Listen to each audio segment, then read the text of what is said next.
Welcome to Blueprint CFO Presents, our every other Friday podcast featuring future-focused entrepreneurs. Today's guests are Fergus and Gabriela Hernandez of Bésame Cosmetics. Hi, Gabriela and Fergus. Hi, thank you for having us. Yeah, thanks for having us. Great. So let me tell you a little bit about Bésame and then a little bit about our sponsor, Blueprint CFO, and then we'll kick into our questions. Bésame started a few years ago, almost 20 years ago, actually. And so they've been a lot of good stories. I'm sure that Gabriela and Fergus will share with us today. Their focus is on the unappreciated glamour of vintage cosmetics. So that's pretty interesting. They have a really unique niche and a lot of really dedicated and loyal customers that come back to buy over and over again. Today, Bésame, by the way, means kiss me in Spanish. And today, the company manufactures mascara, lipsticks, powders, and other things that you'll find on their website, BésameCosmetics.com. We'll learn a little bit more about the company in a minute. Our sponsor of the podcast is Blueprint CFO. We're a fractional CFO and accounting services company.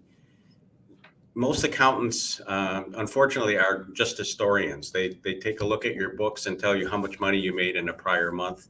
But at Blueprint CFO, our focus is on the future, what we call future-focused accounting.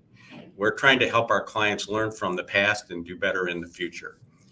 We excel in initially doing great accounting, making sure the accounting is correct, and so that we have good data to bring to the client to help them see maybe what's working and maybe what's not working in their business, so that we can create an action plan for improving it. So let's begin our podcast with the questions for Fergus and Gabriela. Team, when did you start Bésame? Wow. I'll take this one.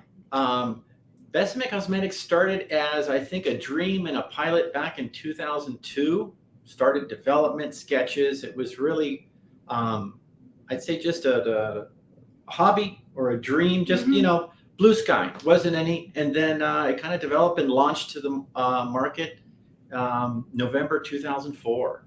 November of 2004.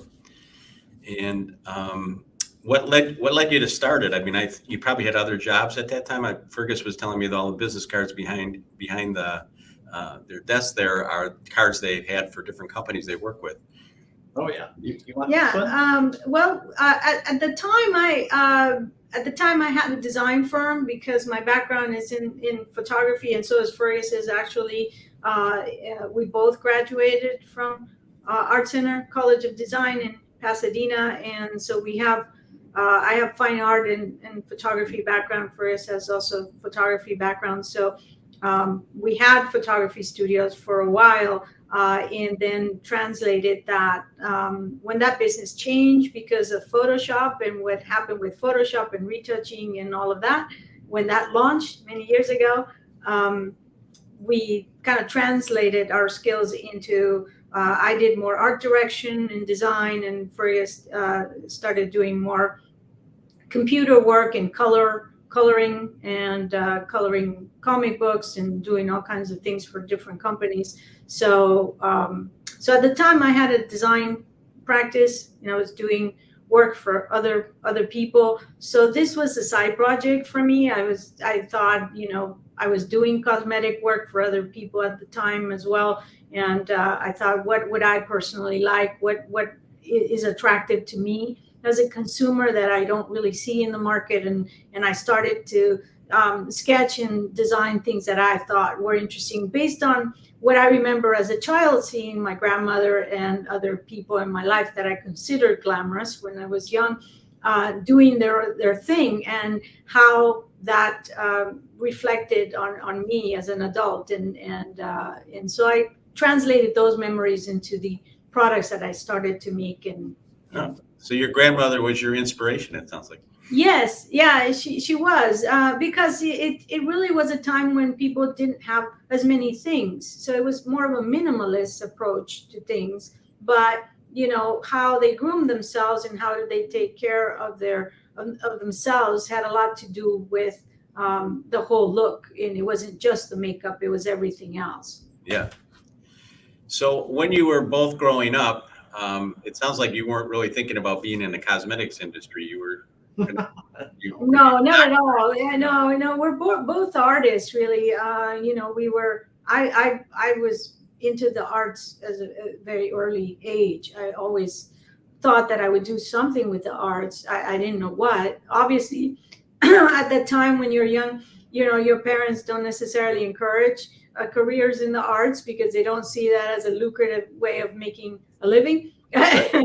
So so I pursued other things because it seemed like maybe studying law was a better thing. So I studied law for a while, which had nothing to do with anything.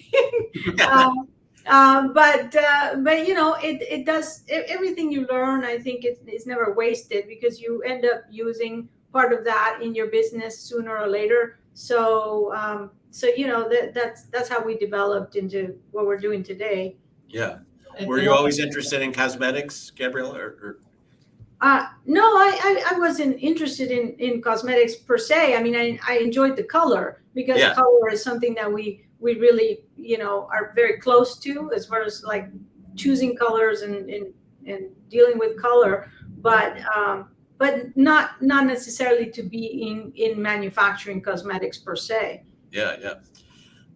So, going back to 2004, that's 19 years ago, roughly, that you started the business. And I'm sure along the way in those 19 years, there's been twists and turns. So is there anything that you can think of in terms of a rough spot you had and what you did to get through it that you could share with our audience? Wow. I think that's a lot of rough spots. That's a lot of spots. Day one was rough spots. We had the typical, you want to do what? And I think what really it was a question of seeing the vision, the passion for what we were doing, and just kind of persisting. I mean, the very beginning, I can't tell you how many, dozens of calls just to try and get something made, something formulated, something, doors slammed in our face. Wow. And then once we got something made, building a website, it was not what it was now. We're on version 16 of the website. That was an obstacle. Wow. Trying to get into distribution. People didn't understand what we were doing, why we were doing it. And 18 years ago, 20 years ago, you sounded Hispanic. That closed a whole nother series of doors. But yeah, it was it was a time when like now you have niche brands all over the place and there's all kinds of ideas about makeup and people make all kinds of things and they find an audience. It wasn't like that many years ago. It was a really very hard set rules to things. So if you were outside of that, it was very difficult to get any kind of distribution or even get manufacturers to take you seriously because it just wasn't the time where people could just show up somewhere and say, hey, I want to make this, and somebody would actually make it for you. You had to convince them, at that point. Yeah. What about when the recession hit a few years ago? It seems like it was just yesterday, but it was 15 years ago, 2008, 2009. Is your company somewhat recession-proof because the women that buy the products are still buying them, or? Well, yes, and I'll take part of this. Yeah. Yes and no. Yeah. So the customer base was there, but back then we weren't as direct to consumer as we are now. So what felt like months, less than a few months, 90% of our U.S. distribution shuttered. What really, at that point, what really saved us was Europe.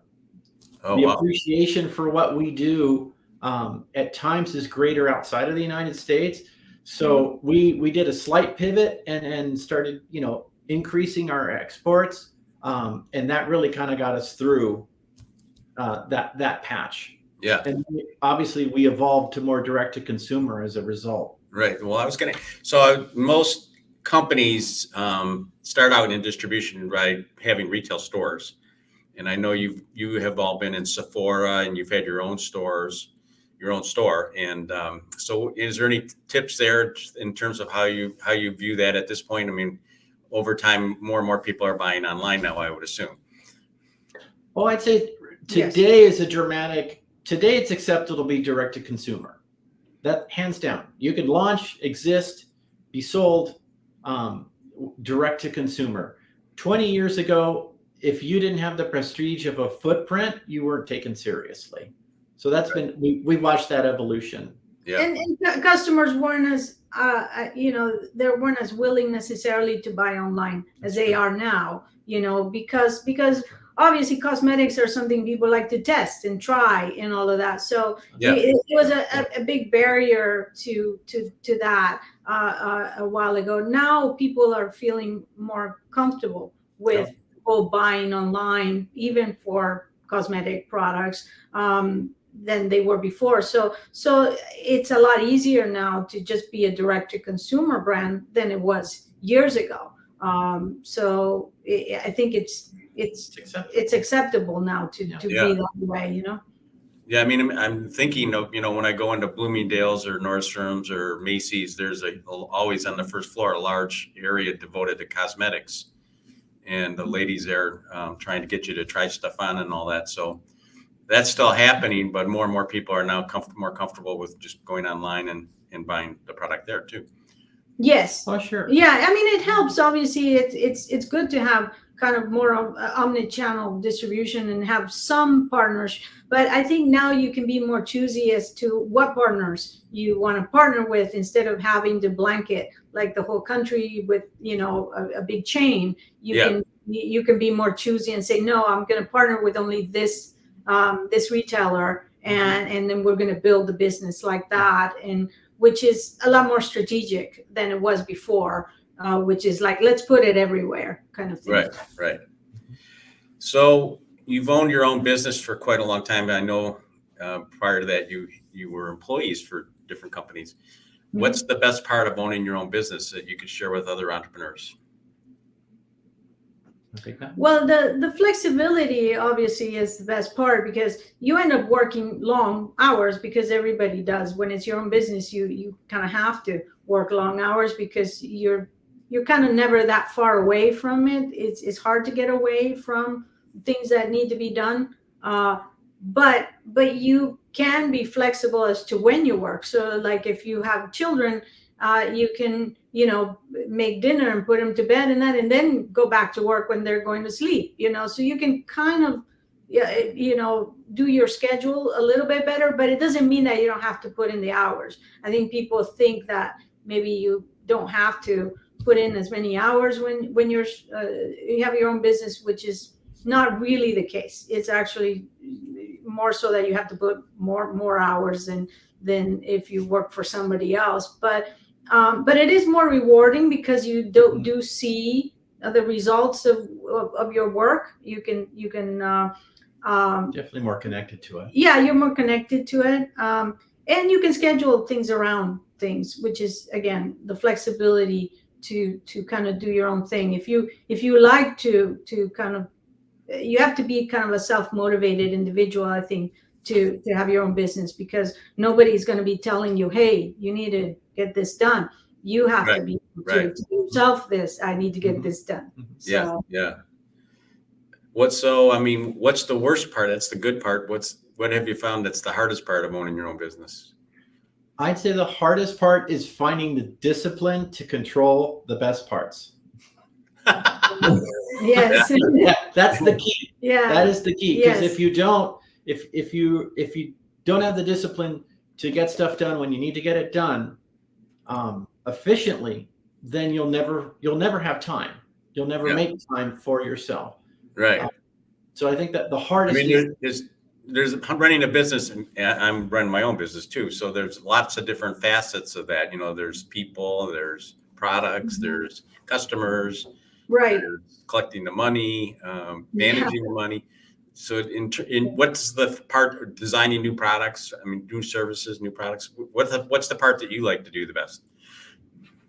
Well, for me, definitely the designing new products, because I'm a designer, so I love to put my artwork. Basically, it's kind of part of me. It's my artwork that I'm putting out to people and saying, hey, here's a piece of my artwork that you can purchase. because I consider it that. I consider it kind of a form of self-expression for me when I design like custom compacts or, or make limited edition pieces, and that those pieces are kind of like my self-expression. So I love to do that. The parts that I don't enjoy is obviously the financials and the business part and all of that. I mean, I have to do it, and that's the point of actually having your business, that you have to do things that you like, but also things that you don't necessarily enjoy as much, and you kind of have to get all of them done. So I get to share in her journey of the craft and being a soundboard, not only of the same history that we share and the research that we do, but also a little bit, as a soundboard of, does it need to be to 11? Can it be to 10? How can we manufacture it? And then I guess the other end of my favorite is really how people react to it, because that's an immeasurable joy. No, I know. Trigger a memory when someone has found their favorite red lipstick and it's off their bucket list. Those are feelings that translate to you, even if it's a voicemail that we get. We still get handwritten letters from customers, reviews that we get online. That's an immeasurable joy. That's it's one of my favorite parts, is how our products impact other people. Yeah. I mean, you both have a creative background and went to the Art Center, and that's where you met, I think, right? Yes, Yeah. That's where we met. Yes, and we got married after we graduated. Yeah, nice. So I didn't look today, but every day that I look at the stock market, it's crashing and going down, and people are announcing, layoffs, and everything's slowing down. So they've been saying there's going to be a big recession coming. I haven't seen it too much in my clients, but how is it affecting your business this year? I mean, we haven't seen a big dip in what we do.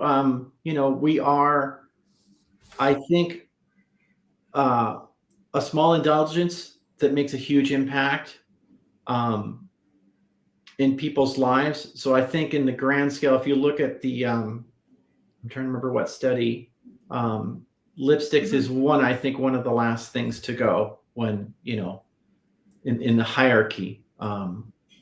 I think people are, we do notice people are more careful with what they're spending. People are more cautious right now than they've been before. So maybe if they used to buy 3 items, they buy 2, or they buy 1, or, so people are being a bit measured, I've noticed, in their purchasing.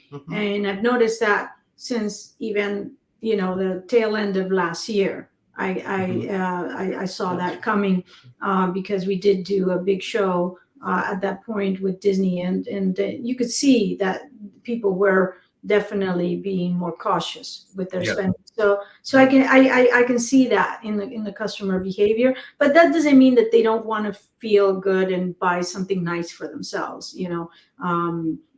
Obviously it's not a high ticket item, it's a smaller thing. So it's an easier thing for somebody to do for themselves and get a lift, from something. So we see it, but maybe not as much as maybe higher ticket items. Yeah. Okay, good. So in a normal work week, how many hours are each of you working in? Do you think that's a good number, or do you think you work less hours? Is it like 24/7 like I am? It's hard because it's very hard. Yeah. Back to your earlier question of what we love and hate, it really depends on what we're doing, because at a high level, I could say I don't feel like I've worked in 19 years, because we really love what we do. So is there 2 or 3 hours of the day that are not my favorite? Yes. But even when we're not working, our wheels are spinning. Hey, that's a great idea. Oh, you know what? That other thing we were talking about, let's roll that in together. So the creative never actually turns off, which is, I think, part of the joy that we have of what we do, because there's always inspiration wherever we go. So that never goes away. So it's hard to judge.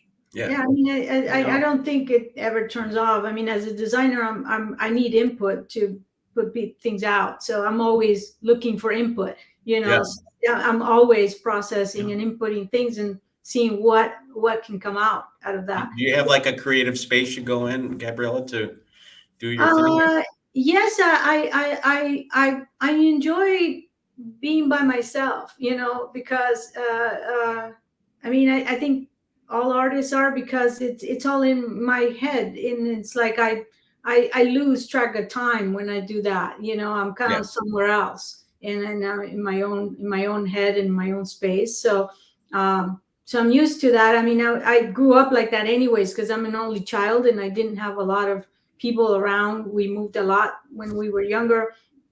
When we moved to this country too, I had nobody here, here that I knew. So I'm kind of used to being able to entertain myself, and kind of process things and just think Right.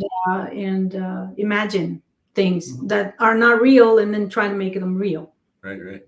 So I think you were born in Buenos Aires, I remember. Yes, that's right. Yes. And how old were you when you moved to the U.S.? 14. Oh, okay. So you still have memories of Buenos Aires then, probably. Oh yes, yeah, very much so. And it was definitely a shock coming from a really small town over there, where I knew all my neighbors, and you went down the street to buy your bread and your meat or your vegetables, and that, to New York and the Bronx. Yeah. That's basically the first place I lived in. Welcome to America. In New York. Yeah, exactly. Imagine the Bronx. Especially the Bronx. Wow. In the late 70s, so it was definitely a culture shock for me, and I didn't know the language, I didn't know anybody. It was definitely I would say a more sink or swim environment kind of thing. So you learn to be self-sufficient pretty quick, and I think those experiences did help me as an entrepreneur to be very much self-sufficient, to be able to solve problems, on my own. Sure. So this is our little commercial part of the podcast. You've been working with Blueprint CFO for not even that long, maybe 6 months now. And is there anything you can share with respect to how we're helping you run the business better? Clarity. I think one of the phrases you showed us early on was the cost of chaos.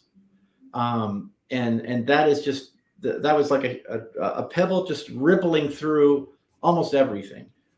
It really gave us the clarity and the lens to start really slowing down, looking at everything was going on, and changed the whole way we run the business, and tremendously more efficient now. Just from that clarity, I'd say it was priceless.